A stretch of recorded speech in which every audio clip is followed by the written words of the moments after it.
Hello everybody, welcome to Monday Morning Must Knows. My name is Merlin Rothfeld. Normally we talk about 3 things for the upcoming trading week. I'm going to throw 5 of them at you. It is a very heavy week, especially coming on the heels of what we saw happen last week. We'll talk about that in just a second. Now let's start things off with a very, very boring earnings announcement week. We have gone from over 1,000 now to a couple hundred, and here we are at 33 companies reporting this week. The only reason I'm doing this is because you have a couple really big names. For example, on Monday, you can see we have Oracle. On Wednesday, you have Lennar. You also have Adobe, Kroger, and Jabal Circuit on Thursday, and that's pretty much it. So, number 1 of our 5 is done.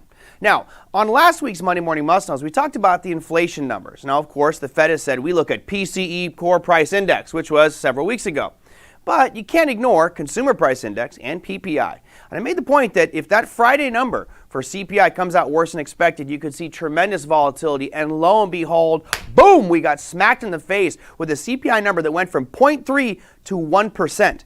That is a 0.7% increase, which may not seem like a lot, but for inflation, it is. Why is it important? Because we've been told by our elected officials and our finance world, inflation's okay now. It's leveled out. It's actually starting to drop. No need to worry.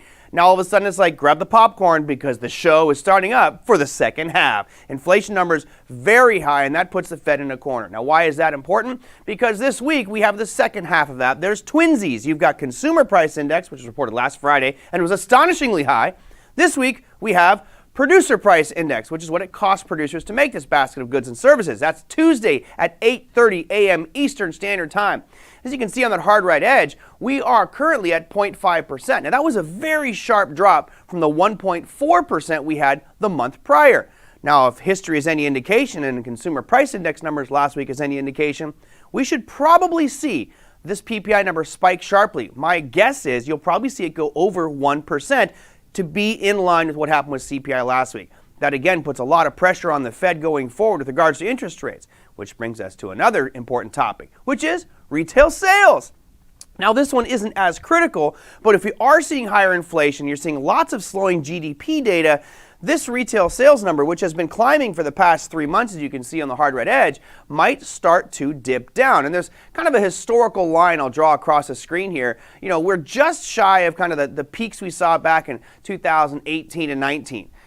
If these inflation data numbers keep coming out as bad as anticipated, expect this retail sales number to start to decline, and that could create some trading opportunities as well. Now the big stuff. This is where it really gets important. Because inflation is so critical, the Fed has been doing what they can to fight it. Earlier this year, we saw a 25 basis point increase in the Fed funds rate. Then we saw a 50 basis point increase. And expectations as of Thursday of last week were that we were going to see a 25 basis point increase in the Fed funds rate. Well, lo and behold, because of that CPI number that came out on Friday, there was only like a 2% chance that we would see a 75 basis point increase. Well, as of Friday, after that CPI announcement, that's now jumped to 17% chance. So there is all of a sudden a whole group of institutional investors thinking there is a growing chance of a 75 basis point increase in our Fed funds rate for next week. So let's take a look at that. You can see here the FOMC statement coming out. Right now, I'm keeping it at 0.5% increase because the expectation right now shows about an 80% chance of a 50 basis point increase. It could go 75, but right now we'll stay at 50 basis points. That would increase our Fed funds rate up to 1.5%, and that comes out Wednesday at 2 p.m.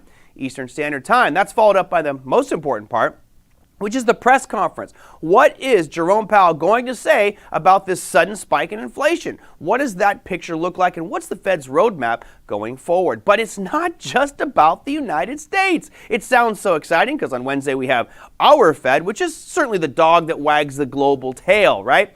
But there are 2 other major central banks reporting as well. Now that's going to happen a little bit later on. As you can see here, we start off with the SNB, the Swiss National Bank. That's going to be Thursday at 3:30 a.m. Eastern Standard Time for you night owls out there. There you go. They're expected to stay exactly where they're at, and that's negative 0.75. That's right. You keep your money in a bank in Switzerland, you're losing money, you pay for the right to deposit your cash there. In the Bank of England, though, they are doing something interesting. As of 3 days ago, it was expected to stay exactly the same with no real rate increase. I think I have a small typo here and I'll correct it as I go. But right now it's jumped to a 25 basis point increase expectation. That would jump this up to 1.25%, 1.25%, which falls in line with what everybody is doing, right? You have Australia's been raising, New Zealand has been raising, Canada has been raising, you have the American markets have been raising. And then you have two, they're saying, three actually, they're saying, we're staying right where we're at.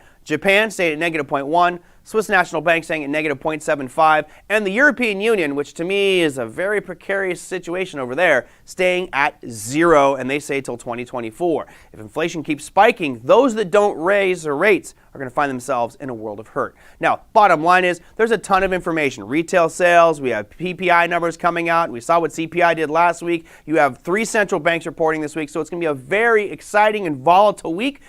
Practice your risk management, and we'll see you guys next week.